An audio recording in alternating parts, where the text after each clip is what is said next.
अस्सलाम वालेकुम friends, welcome back to my channel.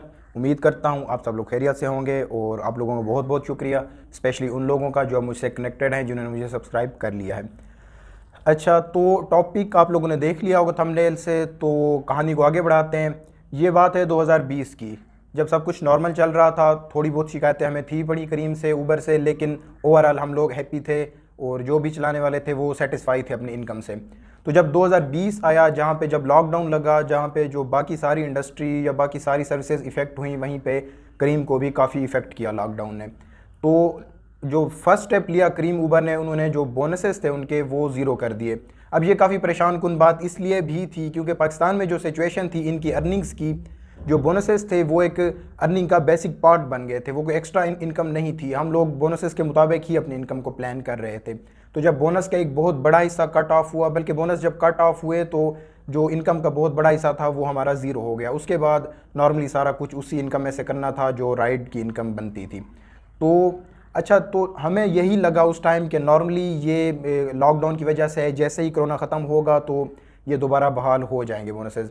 लेकिन बीच में पहली लहर आई, अब दूसरी आ गई है, तो बीच में कभी कोरोना ऊपर गया, कभी नीचे गया, तो काम कभी बढ़ता भी रहा, कभी कम भी होता रहा, लेकिन बोनसेस खुलने की तरफ कोई इशारा नहीं हुआ। ना ही कंपनी ने कभी कोई कहा कि हम लोग बोनसेस खोलने लगे या नहीं खोलेंगे, तो कोई स्टेटमेंट नहीं आई।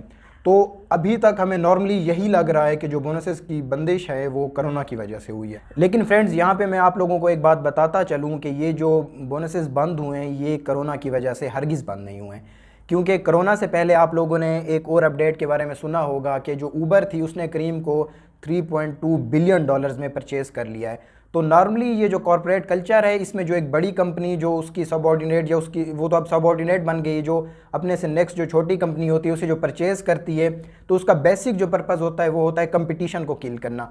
जब हमें बोनसेस ऑफ़र किए जा रहे थे और नॉर्मली हमें भी बोनसेस ऑफ़र किए जा रहे थे, और जो कस्टमर था, जो लोग राइड्स लेते थे, उन्हें भी काफ़ी डिस्काउंट्स और काफ़ी प्रोमो कोड्स वगैरह दिए जा रहे थे। तो अब वो प्रोमो कोड्स भी ख़त्म हो गए और हमारे एंड पे बोनसेस भी ख़त्म हो गए। तो इसकी मेन रीज़न वही है कि ऊबर ने करीम को परचेज़ कर लिया है 3.2 बिलियन डॉलर की हैवी अमाउंट से। तो जब उसने 3.2 बिलियन डॉलर इन्वेस्ट कर दिया, तो इसका मतलब अब ऊबर के करीब करीब कोई कंपटीशन मौजूद नहीं रहा। तो अब ये एक ही कंपनी बन गई है, बस ये एक उस नाम बरकरार रखा हुआ है करीम का, अदरवाइज़ ये करीम ऊबर की ही सब्सिडरी कंपनी है। तो इस हवाले से हम लोगों को अभी जो भी प्लानिंग करनी है वो ये बात माइंड से निकाल कर करनी है कि बोनस दोबारा खुलने का कोई चांस है। हाँ, एक सूरत ज़रूर हो सकती है, क्योंकि जो रीसेंट फिगर्स आ रहे हैं इकॉनमी ग्रो कर रही है। अभी रीसेंट फिगर आया कि 4% के हिसाब से ग्रो कर रही है। तो अगर इकॉनमी में बूम इसी तरह रहा तो डिमांड चूँकि काफ़ी ज़्यादा बढ़ जाएगी, क्योंकि ट्रांसपोर्ट डायरेक्टली लिंक होता है इकॉनमी के साथ। जैसे इकॉनमी ऊपर जाती है तो ट्रांसपोर्ट का जो सेक्टर है इसकी भी जो डिमांड होती है वो उसमें इजाफा हो जाता है। तो अगर डिमांड काफ़ी ज़्यादा होगी, क्योंकि इस टाइम जो सिचुएशन है काफ़ी सारे लोग एग्जिट भी कर रहे हैं, लोगों ने अपनी गाड़ियाँ सेल करना शुरू कर दी हैं, कोई लोग चला रहे हैं, कोई लोग नहीं भी चला रहे हैं। तो जब इकॉनमी में बूम आएगा, डिमांड बढ़ेगी, तो उस सिचुएशन में तो जब डिमांड बढ़ेगी तो ये ऑफ़र्स देंगे मज़ीद इन्वेस्टमेंट के लिए कि लोग अपनी गाड़ियों पे इन्वेस्ट करें और करीम या ऊबर में रजिस्टर्ड कराएं। तब ये इस केस में ये कोई अगर बोनसेस या इंसेंटिव ऑफ़र कर दें तो है। अदरवाइज़ जो सिचुएशन है वो जो कंपटीशन की बेस पे पहले हमें बोनस ऑफ़र किए जाते थे, ऊबर हमें बोनस ऑफ़र इसलिए करता था कि हम लोग ऊबर के साथ गाड़ी चलाएँ ज़्यादातर, और करीम इसलिए ऑफ़र करता था कि हम लोग करीम के साथ ज़्यादातर गाड़ी चलाएँ। अब हम गाड़ी करीम के साथ चलाएं या चलाएं ऊबर के साथ, बात कंपनी के एंड पे बात एक ही बन चुकी है।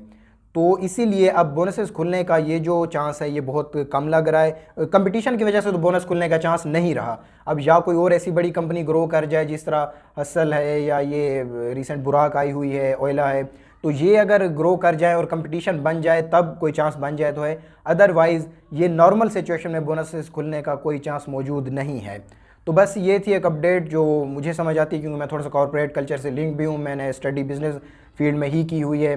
तो इसीलिए मुझे जो ये बात समझ आई, और तकरीबन ये इसी टाइप का ही मामला है। अगर कॉर्पोरेट कल्चर की हिस्ट्री को देखा जाए तो नॉर्मली ये जो अपनी जो कंपटीशन वाली कंपनीज़ होती हैं, जो बड़ी कंपनी होती है, उसे परचेज़ कर लेती है, तो कंपटीशन किल हो जाता है, इसीलिए उनके लिए विन विन सिचुएशन हो जाती है।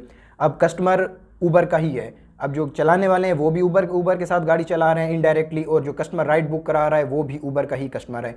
तो ऊबर को ज़रूरत नहीं है अभी इस टाइम हमें इंसेंटिव दे या उन्हें वो जो कस्टमर है उन्हें ये डिस्काउंट्स वगैरह दे।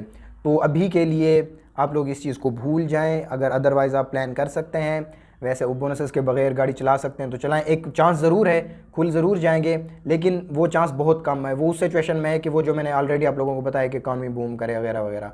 तो बस यही थी आज की वीडियो। अगर पसंद आए तो लाइक करें, कमेंट करें, दोस्तों के साथ शेयर करें और हमारे इस चैनल को ज़रूर